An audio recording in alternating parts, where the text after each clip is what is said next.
ជំរាបសួរសេងឌីណា ជំរាបសួរបែនណែន តើអ្វីទៅជាសិទ្ធិអ្នកនិពន្ធ បាទសិទ្ធិអ្នកនិពន្ធដែលពេលខ្លះគេហៅតាមធម្មតាថាការរក្សាសិទ្ធិវាជាមេឃធាងមួយនៃកម្មសិទ្ធិបញ្ញាហើយកាលណាគេនិយាយពីកម្មសិទ្ធិបញ្ញាគឺត្រូវចែកចេញជាពីរផ្នែកធំៗទីមួយជាកម្មសិទ្ធិឧស្សាហកម្មហើយទីពីរគឺជាសិទ្ធិអ្នកនិពន្ធនឹងឯងកម្មសិទ្ធិឧស្សាហកម្មគឺមានដូចជារូបគំនូរឧស្សាហកម្មស្លាកសញ្ញាពាណិជ្ជកម្មការរកឃើញឬក៏ការច្នៃប្រឌិតអ្វីមួយដែលគេឲ្យឈ្មោះថាតកកម្មដូចជាការរកឃើញផលិតផលអ្វីមួយឬក៏ការរកឃើញដំណើរការផលិតកម្មណាមួយឡាហើយនៅកម្ពុជាសិទ្ធិទាំងហ្នឹងត្រូវបានគេការពារដោយច្បាប់ស្ដីអំពីប្រកាសនីយបត្រតកកម្មវិញ្ញាបនបត្រ model ដែលមានអត្ថប្រយោជន៍និងគំនូរឧស្សាហកម្មដែលសភាជាតិបានអនុម័តកាលពីឆ្នាំ2002ហើយមេឃធាងទី2របស់កម្មសិទ្ធិបញ្ញាគឺសិទ្ធិអ្នកនិពន្ធនឹងឯងដែលគេសំដៅទៅលើស្នាដៃខាងផ្នែកអក្សរសាស្ត្រខាងផ្នែកវិទ្យាសាស្ត្រសិល្បៈដូចតន្ត្រីដែលកើតចេញពីការច្នៃប្រឌិតឬបង្កើតឡើងដោយគំនិតបញ្ញាឬដោយមនោសញ្ចេតនាហើយស្នាដៃទាំងអស់ហ្នឹងទទួលបានការការពារអំពីច្បាប់ស្ដីពីសិទ្ធិអ្នកនិពន្ធនិងសិទ្ធិប្រហែលដែលសភាបានអនុម័តកាលពីឆ្នាំ2003និយាយពីសិទ្ធិអ្នកនិពន្ធដើម្បីឲ្យស្នាដៃមួយទទួលបានការការពារពីច្បាប់តើគេត្រូវគោរពតាមលក្ខខណ្ឌអ្វីខ្លះឌីណាបាទបណ្ឌិតយើងត្រូវដឹងថាសិទ្ធិអ្នកនិពន្ធគឺមិនការពារគំនិតទេក៏ប៉ុន្តែគេការពារទម្រង់នៃគំនិតដែលបញ្ចេញមកខាងក្រៅគំនិតវាគឺស្ថិតនៅជាលក្ខណៈអរូបីដែលគេមិនអាចការពារបានទេគេអាចការពារបានគឺទាល់តែគំនិតហ្នឹងត្រូវបញ្ចេញមកខាងក្រៅក្នុងទ្រង់ទ្រាយណាមួយជាក់លាក់ដូចជាការនិពន្ធដូចជានិពន្ធសៀវភៅបទភ្លេងចម្រៀងបន្លំលោកឬក៏ភាពយន្ត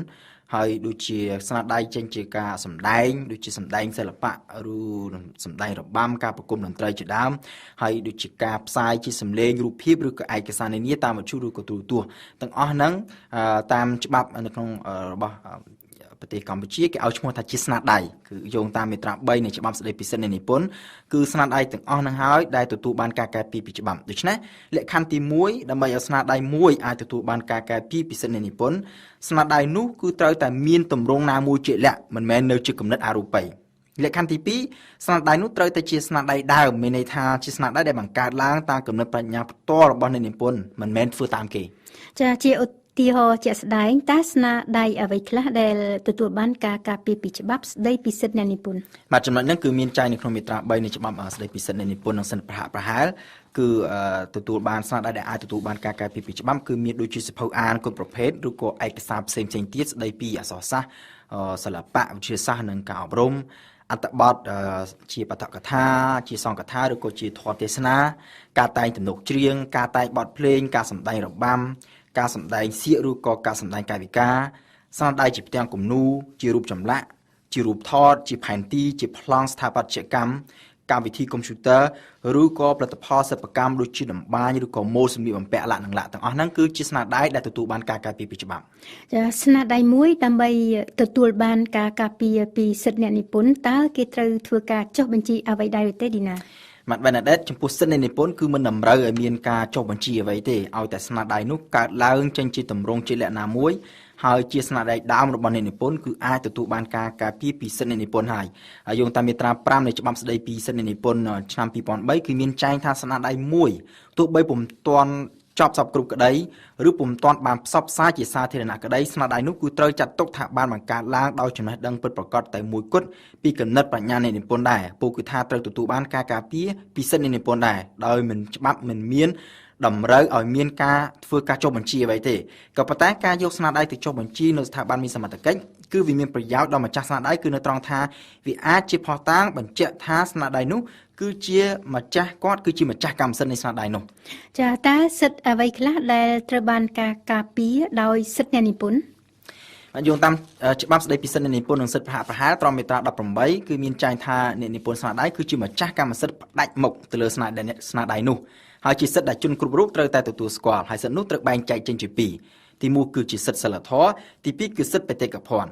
សិទ្ធិសិលធម៌គឺសំដៅទៅលើសិទ្ធិសម្រេចអំពីទម្រង់និងពេលវេលានៃការប្រកាសផ្សព្វផ្សាយស្នាដៃរបស់ខ្លួនជាសាធារណៈសិទ្ធិតម្រូវឲ្យគេដាក់ឈ្មោះនិងឋានៈសម្រាប់តាក់ទងជាមួយសាធារណជនដើម្បីឲ្យគេដឹងថាខ្លួនឯងគឺជាម្ចាស់ស្នាដៃហើយទី3គឺសិទ្ធិធ្វើការជំទាស់នៅគ្រប់រូបភាពនៃការបំផ្លើស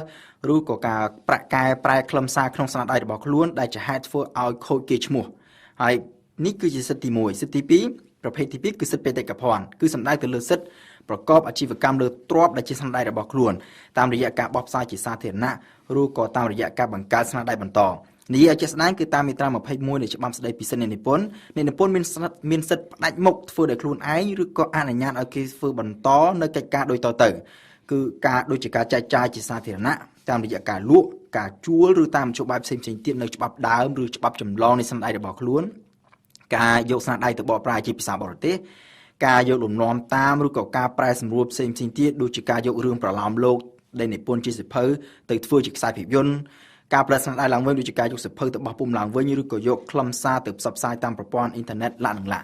ហើយសូមបញ្ជាក់ថាទាំងអស់នេះគឺជាសិទ្ធិផ្ដាច់មុខរបស់អ្នកនិពន្ធមានន័យថាគឺមានតែអ្នកនិពន្ធមួយទេដែលអាចធ្វើការទាំងអស់ហ្នឹងបានគ្មានអ្នកណាផ្សេងទៀតអាចធ្វើបានទេលុះត្រាតែមានការអនុញ្ញាតពីអ្នកនិពន្ធជាមុនសិនទើបអាចធ្វើបានចាឌីណាតើសិទ្ធិអ្នកនិពន្ធទទួលបាននៅការការពារពីច្បាប់ក្នុងរយៈពេលប្រមាណឆ្នាំដែរបាទនិយាយអំពីសិទ្ធិសិលធម៌ព្រោះយើងឃើញថាសិទ្ធិអ្នកនិពន្ធមានពីរសិទ្ធិសិលធម៌និងសិទ្ធិបេតិកភណ្ឌសិទ្ធិសិលធម៌គឺមានលក្ខណៈអចិន្ត្រៃយ៍គឺមានចែងក្នុងច្បាប់ស្តីពីសិទ្ធិអ្នកនិពន្ធត្រង់មាត្រា19មានន័យថាគឺមិនមានអាជ្ញាយោកាលមិន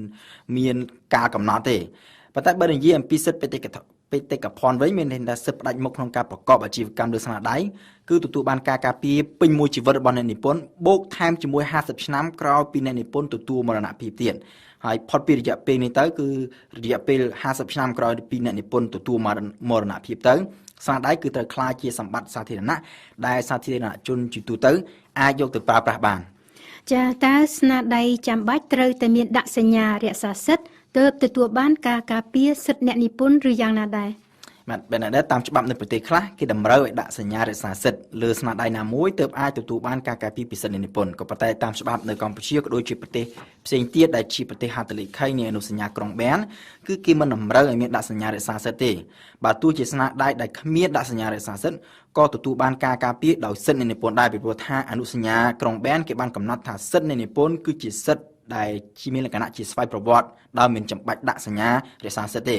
ក៏ប៉ុន្តែសញ្ញារក្សាសិទ្ធិវាមានប្រយោជន៍ក្នុងការជូនដំណឹងដល់សាធារណជនថាស្នាដៃណាមួយគឺស្ថិតនៅក្រោមការរក្សាសិទ្ធិប្រសិនបើអត់ដាក់សញ្ញារក្សាសិទ្ធិហ្នឹងទេ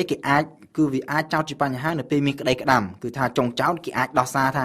គេអត់បានដឹងផងគេស្មានតែស្នាដៃហ្នឹងអត់មានរក្សាសិទ្ធិចឹងបើកាលណាដាក់សញ្ញារក្សាសិទ្ធិនៅលើហ្នឹងហើយគឺអត់មាននរណាមកដោះសារថាអត់បានដឹងបានទេចាការចម្លងឡើងវិញនៅស្នាដៃនិពន្ធមួយដើម្បីទុកប្រើប្រាស់ផ្ទាល់ខ្លួនដោយមិនយកទៅធ្វើអាជីវកម្មតើជាការរំលោភសិទ្ធិអ្នកនិពន្ធដែរឬទេទីណា